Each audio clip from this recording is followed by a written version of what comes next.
Hello everyone, a very good evening to everyone. So this is 1.5 year current affairs series. This is lecture number 35.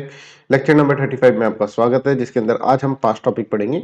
20 से 25 minute के अंदर ये lecture खत्म होगा, जिसके अंदर आपको डिटेल अंडरस्टैंडिंग होगी इन टॉपिक्स की, जिससे कि आपको प्रीलिम्स के एग्जामिनेशन के अंदर कोई दिक्कत ना आए। This current affairs is specially design for the prelims 2024 और इसके लिए हमने ये करंट अफेयर्स पूरे डिजाइन करे हैं। राइट, लेक्चर नंबर 35 है, इसका मतलब पहले 1 से लेकर लेक्चर नंबर 34 तक आप देख सकते हैं। प्लेलिस्ट का जो लिंक है वो डिस्क्रिप्शन में दे रखा है। इसकी पीडीएफ अगर डाउनलोड करनी है तो पीडीएफ का लिंक जो है वो दे रखा है, कहाँ पर वो दे रखा है, टेलीग्राम ग्रुप के अंदर। तो टेलीग्राम ग्रुप पे आप जा सकते हैं, टेलीग्राम ग्रुप का लिंक डिस्क्रिप्शन में दे रखा है। Right, so this is how you have to understand कि करंट अफेयर्स पढ़ना है, मेरी क्लास लेनी है, उसके बाद आपको क्या करना है, उसके बाद आपको पीडीएफ से उसको रिवाइज करना है। अच्छा, एक और अनाउंसमेंट कर रहा हूँ, जैसे मैंने आपको पहले बोला था कि एक ट्रिक्स वाली एक ऐसी सीरीज, एक ऐसी बुकलेट जिसके अंदर करंट अफेयर्स जो होंगे वो 100% कवरेज ऑफ करंट अफेयर्स होगा। सेकंड थिंग इज दैट कि उसके अंदर सारे करंट अफेयर्स के अंदर जो सारे सोर्सेज होंगे उसको यूज करा जाएगा। ऐसा एक रिसर्च वर्क मैं आपके सामने प्रेजेंट कर रहा हूँ। ये बुकलेट नहीं है, एक रिसर्च वर्क है। एक बुकलेट है 360 degree complete coverage of December current affairs. अधिष्ठान आईएएस ने फाइनली ये बुकलेट लॉन्च कर दी है, तो आप इस बुकलेट को एंजॉय कर सकते हैं। ये बुकलेट आज शाम तक अपलोड हो जाएगी वेबसाइट के ऊपर। वेबसाइट का लिंक आपको डिस्क्रिप्शन में दे रखा है और टेलीग्राम पे भी मैं इसका पर्टिकुलर लिंक भेज दूंगा कि इसके अंदर कहां पर आपको ये मिलेगा। ठीक है, तो इसके अंदर देखिए, आप यहाँ पर देखिए, इसके अंदर डिजाइन भी ऐसा ही करा है। इसका फ्रंट पेज है ये, जिसके अंदर ये बता रखा है स्टूडेंट बहुत कंफ्यूज है करंट अफेयर से, तो ऐसी हालत हो जाती है आप लोगों की, तो उसको रिमेंबर कैसे करें। तो tips and tricks, even first page पे हमने ट्रिक्स भी दे रखी है कि ऐसी ट्रिक्स हम यूज कर रहे हैं। ठीक है, और इसके वीडियोस, सारे के सारे वीडियोस आपको मिल ही जाएंगे। अलग से एक फोल्डर में बना दूंगा दिसंबर करंट अफेयर्स का, जिसके अंदर सारे वीडियोस यहाँ पर आपको मिल जाएंगे। Right, so I hope this is clear to everyone और this is specially design for the prelims 2024। ये भी आप इसके अंदर ध्यान रखें। राइट, तो let's start with the topic number 1, Indian tent turtle. Indian tent turtle क्या है ये अपन इसके अंदर समझते हैं। अब देखो, सबसे पहले इसको याद कर लेते हैं पर इंडियन टेंट टर्टल को कैसे याद करें। टेंट से याद करेंगे साहब, टेंट से कैसे याद करेंगे अभी बताएंगे। पहले न्यूज में क्यों है, देयर आर नो रिपोर्ट। देखो पहले ना एनवायरमेंट एक्टिविस्ट है ना, वो ऐसे बोल रहे थे कि नर्मदा के अंदर माइनिंग हो रही है, इलीगल माइनिंग, उसके कारण इंडियन टेंट टर्टल को है ना बहुत नुकसान हो रहा है। इंडियन टेंट टर्टल बचाओ मूवमेंट, ठीक है, कि नर्मदा के अंदर इलीगल माइनिंग कम करें, ठीक है, नहीं तो इंडियन टेंट टर्टल को दिक्कत होगी। फिर minister of state environment and forest climate change ने ऐसे बोला कि देखिए, हमने रिसर्च करी, एक रिपोर्ट हमने मतलब रिसर्च करी, उसके अंदर ये है कि कोई भी इलीगल माइनिंग के कारण कोई भी इंडियन टेंट टर्टल के ऊपर फर्क नहीं पड़ रहा है। ठीक है, ये आपके न्यूज काम की नहीं है। ठीक है, आपको ये समझ में आना चाहिए कि इंडियन टेंट टर्टल होता क्या है। तो ये देखो साहब ये इंडियन टेंट टर्टल, अब यहाँ पर आप देख रहे हैं, इसका टेंट नाम इसीलिए बना है क्योंकि इसके बैक के ऊपर टेंट लगा रखी है। अब ये था ना, ये बहुत रोता था, क्यों, क्योंकि जब स्कूल गया ना तो बच्चे इसको बहुत चढ़ाते थे, और देख तेरे तो बैक पे क्या है, बैक पे टेंट है, इसके देख बैक पे टेंट है। इसको ऐसे बहुत बुरी तरह से रोता रहता था। तो उसको एक बार इसका एक फ्रेंड मिला, बहुत अच्छा फ्रेंड था। उसने बोला भाई तो इतना परेशान क्यों रहता है। इसने बोला यार सब मेरे को चिढ़ाते हैं। तो उसके फ्रेंड ने इसको बोला यार दुनिया तो ऐसी है ना, दुनिया को तो हर चीज अजीब सी लगती है ना, कोई भी चीज अजीब हो तो उसको चिढ़ाने लग जाती है। तो है ना यार, तू इनकी ध्यान मत दे इसके ऊपर, तो तू लीस्ट कंसर्न हो जा, लीस्ट कंसर्न हो जा। तो इंडियन टेंट टर्टल का आईयूसीएन स्टेटस है लीस्ट कंसर्न। ये अपन को इसके तहत इस तरह से याद करना है। टेंट टर्टल से, टेंट से याद आ जाएगा और ये कहानी भी याद आ जाएगी। राइट चलो, he further informed that the Geological Survey of India has not conducted any survey in the Narmada River on the impact of illegal mining on the tent turtle and its effect on the river ecosystem। ठीक है, तो मतलब क्या है कि minister of state ने बोला है कि कोई भी हमारे पास ऐसा एविडेंस नहीं है जिससे पता चले कि नर्मदा में इलीगल माइनिंग हो रही है तो उससे इंडियन टेंट टर्टल जो है वो क्या है, वो एक्सटिंक्ट हो रहा है। राइट, उसको क्या हो रहा है, उसको परेशानी हो रही है। राइट, अब देखो टेंट टर्टल है ना, अब टेंट जो है अब देखोगे कि बहुत सारी कंट्रीज है, ठीक है, जैसे यूएसए के अंदर, यूरोप के अंदर, यहाँ पे टेंट वेंट नहीं लगते हैं, है ना। ये भारत के सब कॉन्टिनेंट में ही टेंट लगते हैं, ऐसे समझो, टेंट से ऐसे याद करो। तो मतलब इंडिया के अंदर, है ना, और बांग्लादेश के अंदर, और ये मिलता है नेपाल के अंदर, है ना, नेपाल। ठीक है, तो यहाँ पर इन 3 कंट्री के अंदर ना बिना टेंट, बिन टेंट सब सुन, बिन टेंट, है ना, बिन, बिन से बांग्लादेश, इंडिया और नेपाल। ठीक है, इस तरह से याद कर लोगे, 2 बार सोचोगे ना तो अपने आप याद हो जाएगा, बिलीव मी। ठीक है, अभी आपको वियर्ड टेक्निक्स लग रही होंगी ये, बट यही आपके एग्जाम के अंदर क्लिक करेंगे और आप मेरे को याद करेंगे जरूर से जरूर। ठीक है, जैसे कि पिछले करंट अफेयर्स में हुआ है, कई बच्चों ने बोला सर आपने वो ट्रिक बोली थी, उसके बाद ये भी बोला था कि एग्जाम में याद करोगे, तो वो सेम का सेम करंट अफेयर्स आ गया। ये हुआ था पिछले से पिछले साल, है ना, जो पढ़ाया था उसमें से करंट अफेयर आ गए थे सारे, राइट। तो देखो इस साल तो पता नहीं, पिछले साल जो था उसमें तो पता ही नहीं क्या ही आया था, समझ ही नहीं आया करंट अफेयर्स का, ठीक है। बट अभी हम सारे करंट अफेयर कॉम्प्रिहेंसिवली कवरेज कर रहे हैं, जिससे कि आपको कोई दिक्कत नहीं होगी। तो India, it is a native to the India, Nepal and Bangladesh and is found in the fresh water rivers, swamps and the pond, right.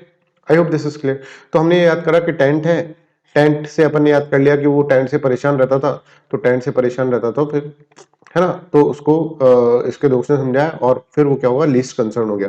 फिर अपन ने याद करा कि टेंट जो है ये हमारे देशी मतलब साउथ एशिया के अंदर ही ये होता है, जैसे इंडिया के अंदर, नेपाल के अंदर, बांग्लादेश के अंदर, जैसे बोलते हैं कि बिन टेंट सब सुन, BIN से याद कर लेना आप, इस तरह से। फिर एक बार वो टर्टल जो था ना वो घूम रहा था, इतने में बहुत सारी बारिश हुई, बहुत सारी बारिश हुई, ठीक है, तो सब डूब गए। पर ये टर्टल तो तैर रहा था। क्यों तैर रहा था? बिकॉज इसके पास क्या था, इसके पास टेंट था, टेंट में हवा भर गई और ये तैरता रहा। समझ में आ रहा है? ऐसा तो ये समझना, ये एक्टिव स्विमर है ना, इसी तरह से अपन को याद करना है, दिस इज एक्टिव स्विमर, ठीक है। फिर सब लोग बोले अरे यार काश हमारे भी टेंट होता, ठीक है, तो उसको अपने दोस्त की बात याद आई। It's habitat includes still water pools in the river side and slow running water, तो वाटर के पास आसपास ही रहते हैं, क्योंकि यहाँ पानी बरसेगा वहीं पर टेंट लगाने की जरूरत पड़ेगी, ठीक है। They are active swimmers, active swimmers है, अभी मैंने आपको याद कराया, एंड मेनली हर्बीवोरस और हर्बीवोरस है, राइट।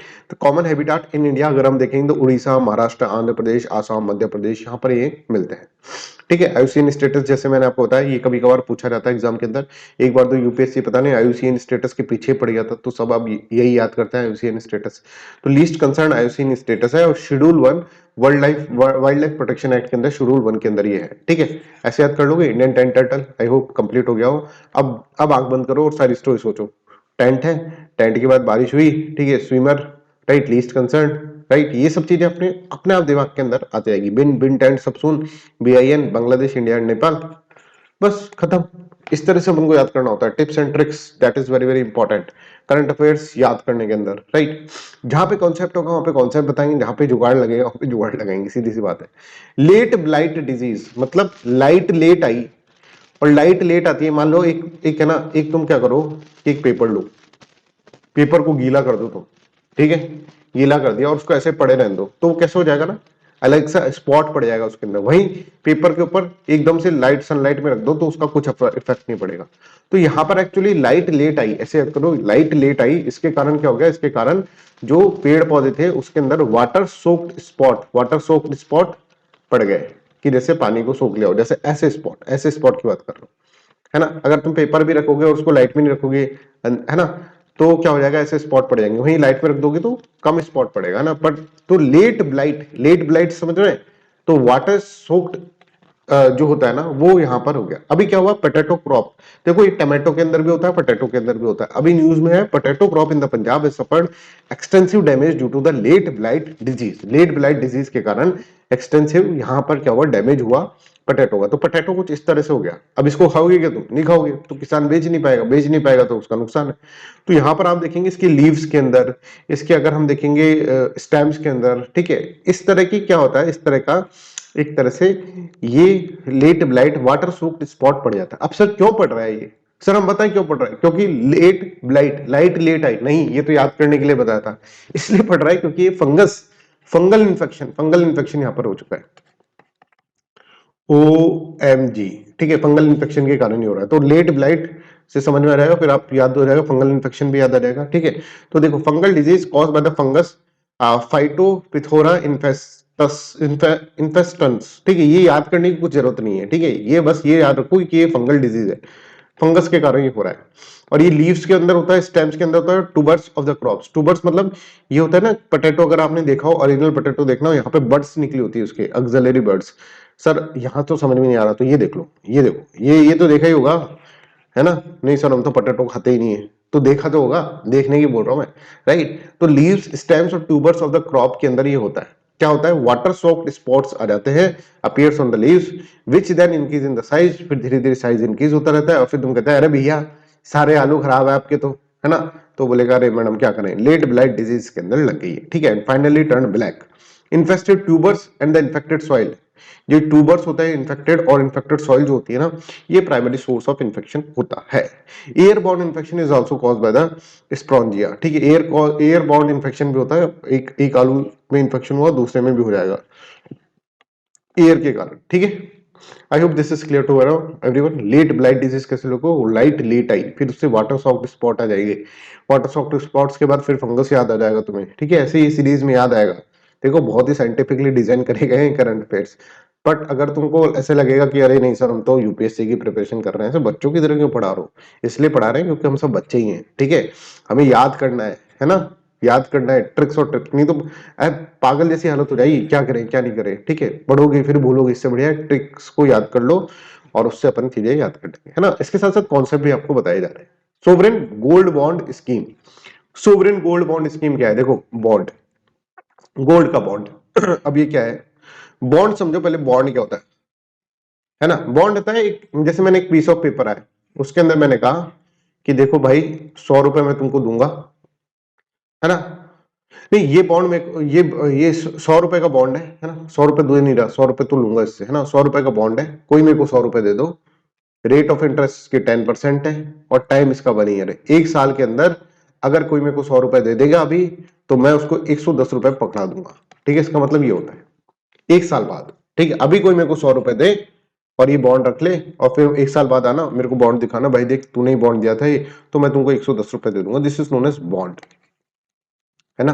अब ये बॉन्ड वाला कॉन्सेप्ट समझ में आ गया। गवर्नमेंट ऑफ इंडिया भी बॉन्ड निकालती है, सारी गवर्नमेंट्स बॉन्ड निकालती है, जिनको सोवरेन बॉन्ड्स बोलते हैं, सोवरेन बॉन्ड्स, ठीक है। सोवरेन वर्ड का भी मतलब समझ में आ गया। प्राइवेट कंपनीज भी निकालती है, जिसको प्राइवेट कंपनीज जो है उसको सोवरेन बॉन्ड नहीं बोलते, because private companies are not sovereign, ठीक है। सोवरेन जो है वो इंडिया ही है, मतलब कंट्री होती है, राइट। तो हर कंट्री जो भी बॉन्ड निकालती है ना उसको सोवरेन बॉन्ड बोलता है। तो मतलब सोवरेन और बॉन्ड का मतलब तो तुमको समझ में आएगा, सोवरेन बॉन्ड, ठीक है। इसका मतलब हो गया कि ये गवर्नमेंट ऑफ इंडिया ही निकालेगी बॉन्ड, एक तो ये हो जाएगा गवर्नमेंट ऑफ इंडिया निकालेगी through various banks, post offices, यहाँ से, ठीक है। तो गवर्नमेंट ऑफ इंडिया एक बॉन्ड निकाली है, that is known as sovereign bond, ठीक है। अब गोल्ड क्या है अब यहाँ पर बहुत मस्त चीज है, गोल्ड से है ना, अब भारतीयों को तो बहुत पोजेशन है, ठीक है, मतलब पजेसिव हो जाते हैं गोल्ड से, है ना। पिताजी शादी के अंदर गोल्ड देते हैं भर भर के, ठीक है। तो वो एक तरह से बेटियां रखती हैं अपने पास, राइट। और आप देखेंगे Indian ladies are very very obsessed with gold, right. अब क्या हुआ कि हमने गोल्ड खरीदा, बहुत सारा गोल्ड खरीद लिया, और रात को सो रहे थे आराम से, रात को सो रहे थे तब गोल्ड की चोरी हो गई, ओ माय गॉड। अब क्या करें, गोल्ड खरीद लेना तो भी नींद नहीं आती है, और नहीं खरीदे तो भी नींद नहीं आती, राइट।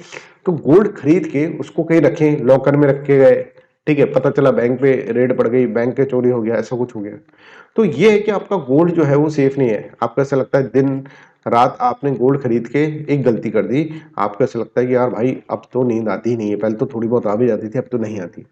तो ये फिजिकल गोल्ड जो है ना, इसको रिप्लेस करके इस फिजिकल गोल्ड की जगह अगर हम एक क्या कर दें, एक बॉन्ड बना दें, एक पीस ऑफ पेपर के अंदर लिख दें कि ये गोल्ड बॉन्ड है, ये गोल्ड बॉन्ड है, इसके अंदर क्या है, जितना गोल्ड का प्राइस होगा, अगर आज मान लो 100 रुपए है, तो वो बॉन्ड का प्राइस भी 100 रुपए होगा, है ना। ये डायनेमिक है ना। तो आज 110 रुपए है तो बॉन्ड का प्राइस 110 रुपए होगा। तो जो भी इन्वेस्ट करना चाहते हैं ना गोल्ड के अंदर, वो गोल्ड ना खरीद के सोवरेन गोल्ड बॉन्ड खरीद लें, एक बॉन्ड खरीद ले जो एक तरह से क्या है, एक पीस ऑफ पेपर है, पर उसका प्राइस फ्लक्चुएट वैसे ही करेगा जैसे गोल्ड का होगा। फॉर एग्जाम्पल कि मान लीजिए आज गोल्ड मान लो 100 रुपए का है, तो इस बॉन्ड का प्राइस जो है आज 100 रुपए हो जाएगा। कल मान लो 120 रुपए का हो गया, तो इस बॉन्ड का प्राइस जो होगा वो 120 रुपए का हो जाएगा। कल मान लो 200 रुपए का हो गया, तो 200 रुपए इस बॉन्ड का प्राइस हो जाएगा। तो इस बॉन्ड का प्राइस फ्लक्चुएट हो रहा है किसके किसके प्राइस से, अगर आप देखेंगे तो गोल्ड के प्राइस से। This is gold denominated bond. Okay sir अब समझ में आ गया, गोल्ड डिनोमिनेटेड बॉन्ड है। बट आप यहां पर देखो, यहां पर फिजिकल गोल्ड आपको नहीं खरीदना पड़ रहा, आप यहां पर सिर्फ बॉन्ड खरीदेंगे जिसमें आपका नाम लिख रखा होगा, ये लिख रखा होगा कि ये गोल्ड बॉन्ड है, गोल्ड का प्राइस जो होगा, आज का जो प्राइस होगा वो आपको मिल जाएगा, ठीक है। इस तरह से आप यहाँ पर इसके अंदर देखते हैं, राइट। तो यहाँ पर देखो, और ये कौन कर रहा है, सोवरेन है। सोवरेन का मतलब गवर्नमेंट ऑफ इंडिया करते हैं। तो government of India announce to bring series third of the gold bond scheme to 23-24 के अंदर इसने बहुत सारे बॉन्ड्स निकाले हैं, ठीक है, गोल्ड बॉन्ड्स निकाले हैं अभी। तो एसजीबीस क्या है, आर गवर्नमेंट सिक्योरिटी। सबसे पहले सोवरेन वर्ड से देखो गवर्नमेंट सिक्योरिटी, यहां पर आपसे पूछा जाएगा कि कोई प्राइवेट भी निकाल सकता है क्या, प्राइवेट बैंक्स निकालते हैं, जैसे आईसीआईसीआई का निकालता है ये सोवरिन गोल्ड बॉन्ड, बट ये क्या है, गवर्नमेंट ऑफ इंडिया इसको देती है, तो government of India authorised bank के थ्रू करती है। बट इसका मतलब ये नहीं है कि आईसीआईसीआई का बॉन्ड है, ये समझ में आ रहा है। तो गवर्नमेंट सिक्योरिटीज का बॉन्ड है, प्राइवेट सिक्योरिटीज का नहीं है, denominated in the grams of the gold. I hope this is clear. They are substitute for the holding physical gold. Physical gold investment के लिए आप लेते हैं कि प्राइस ऊपर नीचे होगा तो अमीर बनेंगे, ठीक है। वो सपना पालते हैं ना कि अभी आज गोल्ड खरीद लो और फिर 1000 साल बाद 100 साल बाद गोल्ड का प्राइस ट्रिपल हो जाएगा, तब हम बेच के तो हमारी जनरेशन खाएगी पिएगी, ठीक है, मस्त रहेगी। वो वाले लोग जो है वो गोल्ड ना खरीद के, फिजिकल गोल्ड ना खरीद के उसका सब्स्टिट्यूट ले लें, एक तरह से एक पीस ऑफ पेपर ले लें। अब पीस ऑफ पेपर में कुछ भी नहीं जा रहा गवर्नमेंट का, है ना, पीस ऑफ पेपर है, उसके अंदर गोल्ड का प्राइस और ये सब चीजें लिख रहे हैं और एक्स्ट्रा कुछ इंटरेस्ट भी दे रहे हैं इसके ऊपर, है ना। प्राइस फ्लक्चुएशन तो है ही और उसके साथ साथ इंटरेस्ट देते हैं। तो डायनेमिक जो प्राइस है गोल्ड की, उसको उसके बेसिस पे अब देखो। अब पहले क्या था कि मैं गोल्ड खरीदता था इन्वेस्टमेंट के लिए, है ना, गोल्ड खरीद रहा हूं मैं। अब गोल्ड खरीदो, भारत में गोल्ड ही नहीं है। अब भारत में गोल्ड इतना नहीं है कि भाई सभी खरीद ले, तो इंपोर्ट कराना पड़ता था और इंपोर्ट के कारण बहुत सारा फॉरेक्स जो है अपना खराब होता था। तो गवर्नमेंट ने बोला यार इंपोर्ट क्यों कराते हो, एक पीस ऑफ पेपर को तुम इसको गोल्ड मान लो ना, एक तरह से हम देंगे उतना जितना कि तुमको चाहिए। तो इससे क्या होगा, इंपोर्ट कम होगा, इंपोर्ट कम होगा तो फिर क्या होगा, हमारे पास फॉरेक्स बचेगा, ये भी एक फायदा है। बहुत बढ़िया सर, बहुत बढ़िया। तो यहाँ पर देखो ये गवर्नमेंट बॉन्ड्स है। अगर हम देखें इसके benefits, the quantity of gold for which the investor पे इज प्रोटेक्टेड, ठीक है, since he receive the ongoing market price at the time of redemption. जो मार्केट प्राइस होगा वो रिडेम्पशन के टाइम पर, प्रीमैच्योर रिडेम्पशन के टाइम पर मिल जाएगा उसको। SGB offer is superior alternative to holding gold in the physical form, ठीक है। Risk and the cost of the storage are eliminated. कहाँ रखें गोल्ड को, रात की नींद नहीं आती थी, अब नींद आई आराम से। हो investors are assured of the market value of the gold at the time of maturity and periodic interest. Periodic interest भी मिलेगा, अगर मान लो गोल्ड का प्राइस नहीं भी बढ़ा तो इंटरेस्ट तो मिल ही रहा है, ठीक है। SGB is free from the issues like making charges, charge purity in the case of कि यार आप गोल्ड खरीदने गए, उसने आपको प्योर गोल्ड दिया ही नहीं, लो आपको तो वैसे ही नुकसान हो गया। 24 कैरेट का बोला था, 22 कैरेट का दे दिया, आपको पता ही नहीं चला, है ना। तो वो सब चीज इसके अंदर खत्म हो गई, because this is just a piece of paper, ठीक है। This is known as bond, जो गवर्नमेंट ऑफ इंडिया निकाल रहा है, समझ आ रहा है। The bond are held in the book of the RBI और in the demat form, eliminating risk of loss of script etcetera, ठीक है। I hope this is clear. अच्छा सर, तो कौन खरीद सकता है? सर मैं पाकिस्तानी हूं, मैं खरीद लूं क्या? नहीं भाई, पाकिस्तानी नहीं खरीद सकते इसको। देखो, person resident in India as defined under the foreign exchange management act 1999 are eligible to invest in the sovereign gold bond, ठीक है। जो रिसाइड कर रहे हैं इंडिया, रेसिडेंट है इंडिया का, वो इसके अंदर है, राइट। तो एलिजिबल इन्वेस्टर इंक्लूड्स इंडिविजुअल, है ना, HUFs, ठीक है, Hindu undivided families, trust, universities, charitable institutions, ये सब इसको खरीद सकते हैं। तो आपसे पूछा जा सकता है कि इंडिविजुअल ओनली लगा दे, एलिजिबल इन्वेस्टर इंडिविजुअल ओनली, तो नहीं होगा, ठीक है। Individual investor with the subsequent change in the residential status from the resident to the non residence में continue to hold the gold SGB still their redemption, ठीक है। मान लो मैं पहले इंडिया में रह रहा हूँ, ठीक है, इंडिया का रेजिडेंट हूँ, राइट।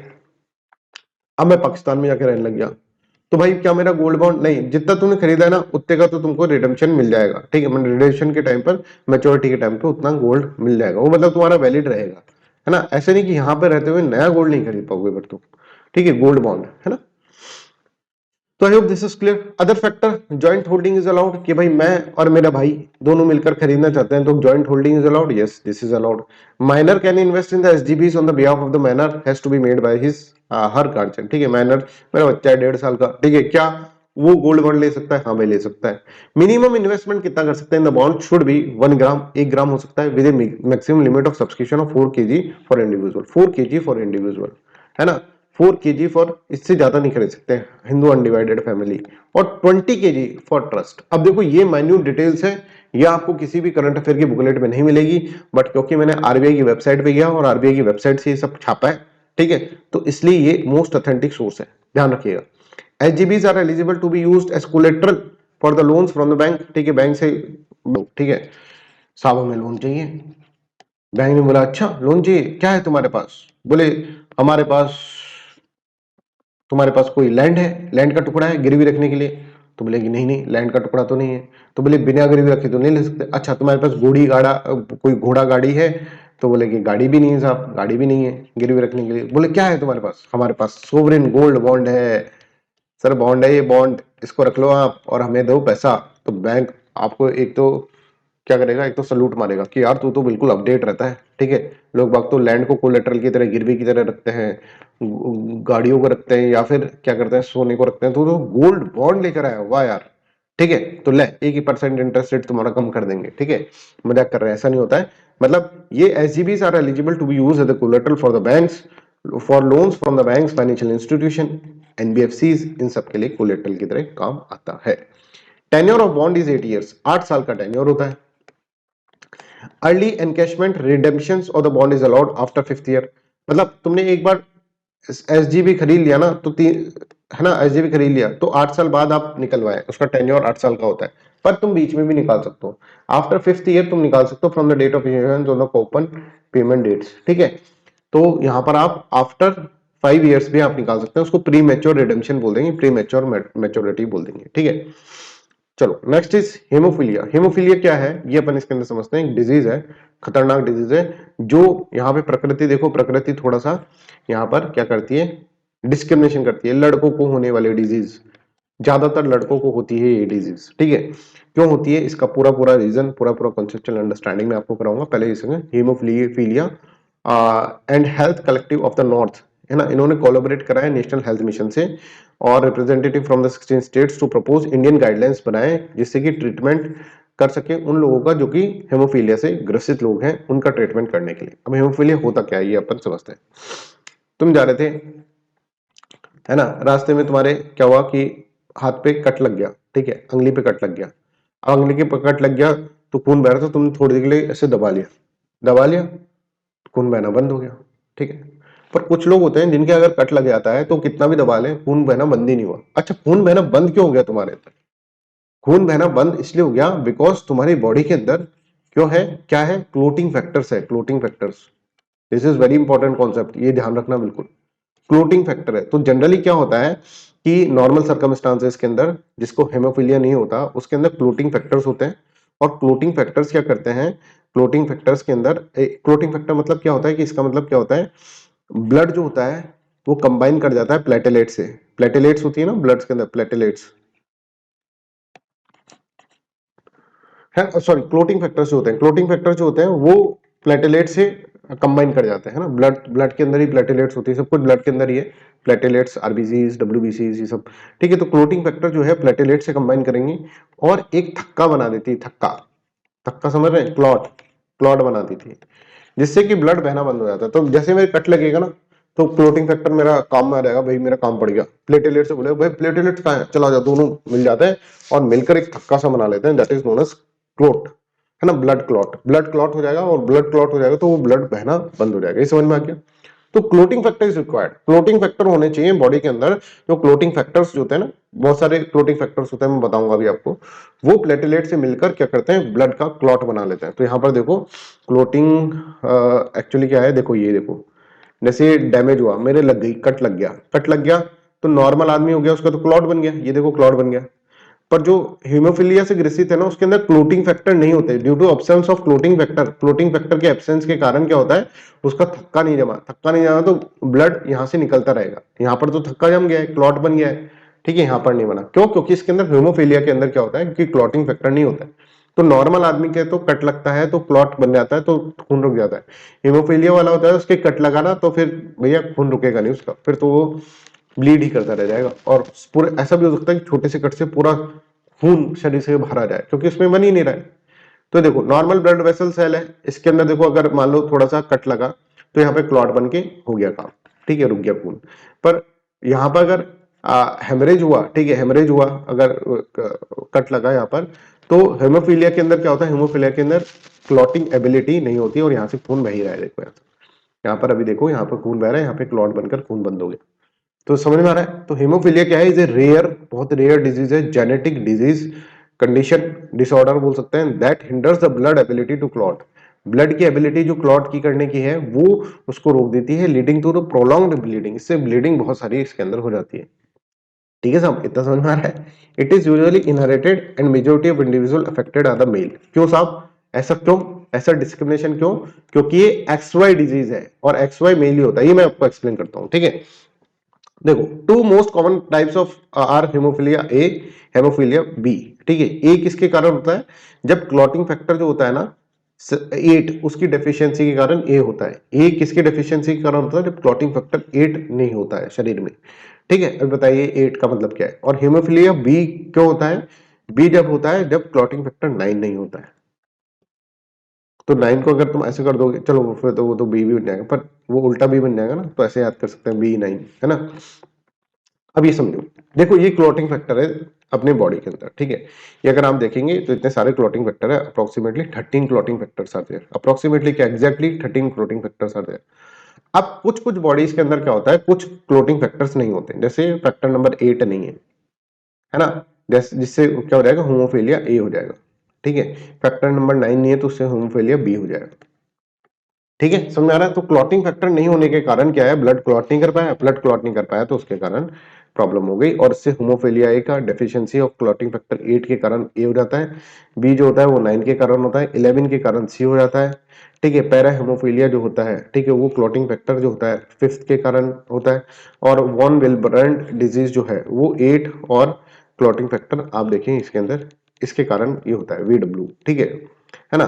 तो ये जो होता है इसके कारण क्या है, इसके कारण इन फैक्टर डिफिशियंसीज के कारण क्या होती है, ये डिजीजेस हो जाती है। हमको हेमोफीलिया के बारे में पढ़ना है, ABC क्यों होता है ये आप इसके अंदर देखें, और एक पैरा हेमोफीलिया जो है वो भी आप देखें। तो इस 4 तरह की हेमोफीलिया डिजीज यहाँ पर हो सकती है। ठीक है, I hope this is clear to everyone.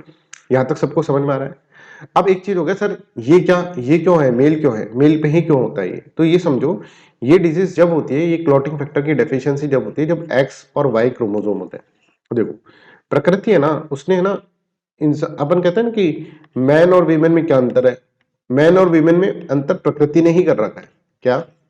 कि हमारे अंदर, मैन के अंदर जो क्रोमोसोम्स होते हैं ना, वो होते हैं एक्स वाई, आपने पढ़ा होगा कभी, है ना। और वीमेन के अंदर जो क्रोमोसोम्स होते हैं वो एक्स एक्स होते हैं। समझ में आ रहा है? क्रोमोसोम मतलब हर सेल के अंदर ये क्रोमोसोम्स होते हैं। तो मेल के अंदर जो भी मेल होगा ना, उसके अंदर एक्स वाई होंगे, और वीमेन के अंदर एक्स एक्स होंगे। ठीक है, I hope this is clear to everyone. यहां तक सबको समझ में आ रहा है? अब क्या होता है कि जब भी बच्चा पैदा होता है, मान लीजिए एक मेल है, ये एक फीमेल है, ठीक है, इनसे बच्चा पैदा हुआ, तो एक्स, या तो एक बच्चा ऐसा पैदा हो सकता है, यहाँ का एक्स क्रोमोसोम आ गया, यहाँ का एक्स क्रोमोसोम आ गया, ये पेयर बन गया एक्स एक्स। एक्स एक्स होगा तो ये क्या हो जाएगी, ये तो हो जाएगी बेटी पैदा हो, बेटी हो गई यहाँ पर तो। या फिर ये वाला हो जाएगा, हाँ से सही बात है, यहाँ पर भी बेटी हो जाएगी सर। ना बेटा कब होगा, जब वाई और एक्स क्रोमोसोम यहाँ पर एक्स वाई, और ये देखो ये बेटा हो गया, ये दोनों बेटे हुए। अब देखो बेटा होना किसके ऊपर डिपेंड करा, वीमेन के ऊपर तो डिपेंड ही नहीं करा ना, वो तो मेल के ऊपर डिपेंड करा है। ठीक है, वाई क्रोमोसोम अगर मेल का आ गया तो बेटा हो जाएगा, एक्स क्रोमोसोम मेल का आया तो क्या होगा, बेटी होगी, है ना। हमारी संस्कृति के अंदर ये देखो, अब देखो साइंस से हम कितना अलग, पैट्रियार्कल सोसाइटी जो है वो क्या करती है कि बेटी पैदा हुई ये वीमेन की गलती है। वीमेन की तो गलती नहीं, वीमेन तो न्यूट्रल है भाई, एक्स एक्स है उसके पास तो क्रोमोसोम, वो तो वाई तो प्रोड्यूस ही नहीं कर सकती। ये मेल है जो कि रेस्पॉन्सिबल होता है बेटा बेटी होने में। तो अगर बेटी पैदा हो जाती है तो वीमेन को क्रिटिसाइज करा जाता है, एक तो बेटी होने पे क्रिटिसाइज करा जाता है और वीमेन को ही क्रिटिसाइज करा जाता है। जबकि साइंस बोलती है कि कम से कम क्रिटिसाइज करो तो मेल को तो करो, इतना तो कर लो। ठीक है, तो I hope this is clear to everyone. अब देखो ये जो डिजीज है ना, ये सिर्फ एक्स वाई क्रोमोसोम के अंदर होती है। एक्स क्रोमोसोम डिफॉल्टी होता है ना, एक्स क्रोमोसोम डिफॉल्टी होगा, और वो वाई क्रोमोसोम से डिफॉल्टी एक्स क्रोमोसोम जिसके अंदर, जो कि क्रोमोसोम खराब है, ठीक है, जिसके अंदर क्लोटिंग फैक्टर नहीं है, वो अगर वाई के साथ कंबाइन कर जाएगा ना, एक्स वाई जब ये होगा ना, तब जाकर डेफिशिएंसी ऑफ क्या हो जाएगा, तब जाकर deficiency of the clotting factor होगा। समझ में आ रहा है? कहने का मतलब ये है, ये देखो ये मेल है, ये मदर है, और ये नॉर्मल फादर है। अगर मान लीजिए मदर के अंदर, मदर एक तरह से कैरियर है, उसका क्रोमोसोम, एक एक्स क्रोमोसोम खराब है, तो एक्स क्रोमोसोम खराब है तो एक्स वाई जो बनाना, वो ही क्या होगा, वो ही होमोफिलिक होगा। एक्स एक्स ये खराब क्रोमोसोम्स एक्स एक्स मिलकर नहीं होगा, ये तो कैरियर बन जाएंगे। ठीक है, ये इस तरह की आगे चलकर ये किसी मेल के साथ, नॉर्मल मेल के साथ अगर वो हो गई, ठीक है, अगर इनकी शादी हो गई और उनका बच्चा हुआ, तो हो सकता है कि उसको डिजीज आ जाए, अगर उसके अंदर ये वाला एक्स क्रोमोसोम और ये वाला वाई क्रोमोसोम आ गया तो, है ना, डिफॉल्ट एक्स क्रोमोसोम। तो मतलब डिफॉल्टी एक्स क्रोमोसोम और वाई क्रोमोसोम तो मेल से आएगा ही। ठीक है, I hope this is clear. तो नॉर्मल फादर है और मदर जो है वो कैरियर है। ठीक है, तो इसके अंदर कैरियर है। ठीक है, यहाँ पर आप देखेंगे ये एक्स क्रोमोसोम जो मदर का है वो डिफॉल्टी है, है ना। ये एक्स क्रोमोसोम और यहाँ से फादर का जो वाई क्रोमोसोम होगा वो मिलकर एक क्या हो जाएगा, एक होमोफिलिक बच्चा पैदा कर देगा, ठीक है। जबकि देखो ये लड़की में हेमोफिलिया नहीं है, लड़की आगे जाके कैरियर हो सकती है, ठीक है। बट यहाँ पर ये क्या है, ये डिजीज से ग्रसित नहीं है, इसके अंदर सिम्टम्स नहीं आएंगे। ये तो परफेक्टली ओके है। यहाँ पर तो एक्स नॉर्मल एक्स क्रोमोसोम जिसके अंदर डिफॉल्ट नहीं था, है ना, फॉल्ट ही नहीं था जो, और यहाँ पर वाई क्रोमोसोम ये तो पूरा नॉर्मल है, इसका तो एक्स भी नॉर्मल है वाई भी नॉर्मल है, ठीक है। तो ये तो बिल्कुल सही है, नॉर्मल चाइल्ड, ठीक है, ये भी नॉर्मल चाइल्ड है और ये कैरियर हो गई। और ये क्या हो जाएगा, ये एक तरह से हेमोफिलिक हो जाएगा, समझ में आ रहा है। तो जनरली ये मेल के अंदर ही आता है। तो देखो नॉर्मल सर्कमस्टेंसेस के अंदर clotting factor in the blood combines with the platelets to create a sticky substance that form the clots, stopping bleeding when an injury occurs. The severity of hemophilia is determined by the amount of the clotting factor in the blood. Lower factor levels increase the likelihood of the bleeding ज्यादा होगी, leading to the serious health issues यहाँ पर आ जाएंगे, ठीक है। तो I hope this is clear to everyone. ये X Y chromosome वाली पूरी कहानी यहाँ पर इसके अंदर इस तरह से समझा रखी है, ठीक है। सो आज के लेक्चर हम यहीं तक रखते हैं। That's all for today's lecture, ठीक है। एक टॉपिक रह गया टैक्स इंस्पेक्टर विदाउट बॉर्डर, वो अपन कल के लेक्चर के अंदर कवर कर लेंगे, ठीक है। So that's all for today's class. Thank you so much. कैसे लगा आपको लेक्चर प्लीज कमेंट सेक्शन के अंदर बताएं, ठीक है। और इसके अंदर ये भी बताएं कि आप लोग इसको प्लीज शेयर भी करें, ठीक है, और प्लीज लाइक भी करें इस वीडियो को, ठीक है। So that's all for today's class. Thank you so much. Bye bye, take care and have a nice day.